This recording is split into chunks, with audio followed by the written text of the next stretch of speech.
কালিয়াগঞ্জের সুকান্ত মোড়ে নির্মাণ শ্রমিক এবং পৌর তারা বাজারে ক্রেতা বিক্রেতাদের মাঝে ভোট প্রচার করলেন সিপিএম প্রার্থী হিরু রায়। সোমবার সুকান্ত মোড়ে জমায়েত করা নির্মাণ শ্রমিকদের মাঝে হাজির হয়ে কাস্তে হাতুড়ি প্রতীকে ভোটদানের আবেদন করেন সিপিএম প্রার্থী। এরপর পৌর তারা বাজারে ক্রেতা বিক্রেতাদের কাছে গিয়ে নিত্য প্রয়োজনীয় খাদ্য সামগ্রীর লাগামহীন মূল্যবৃদ্ধি, কর্মসংস্থানের অভাব এবং রাজ্য কেন্দ্রের দুর্নীতির কথা তুলে ধরে সিপিএমকে ভোটদানের আবেদন করেন হিরু রায়। জ্যোতিবিকাশ ভদ্র, দিগেন রায়, প্রশান্ত ঘোষ, সমীর আলীর মতো নেতৃত্ব উপস্থিত ছিলেন সিপিএম প্রার্থীর ভোট প্রচারে।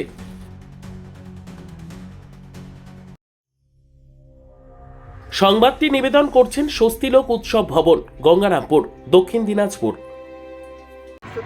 প্রত্যেকটা দোকানে দোকানে যাচ্ছি, তাদেরকে বলছি বর্তমান পরিস্থিতি, রাজ্যের যা পরিস্থিতি, দাঙ্গারাজ পরিস্থিতি, আর উপরে যে কেন্দ্রীয় সরকার ধর্ম নিয়ে খেলা খেলছে সেটা জানাচ্ছি। তারা অনেকেই বুঝছেন, বেশিরভাগটাই বুঝছেন, যা পরিস্থিতি চলছে সেটা ওরা বুঝছে।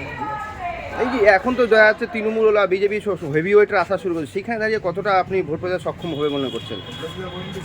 ওরা যেহেতু ওই কিছুদিন আগে ওখানে ছিল, ওরা এখন পরিষ্কার বলছে আমরা এমনি যেতে পারছি না, কিন্তু আমরা মনে মনে আছি, আগের শান্তি চাই, আমরা আগের দলটাতেই আমরা ফিরে যাব। অনেক আমাদের গুলাই তো চলে আসছিল বিজেপিতে, তারা এখন বলছে আমরা এই দলে ফিরে আসবো।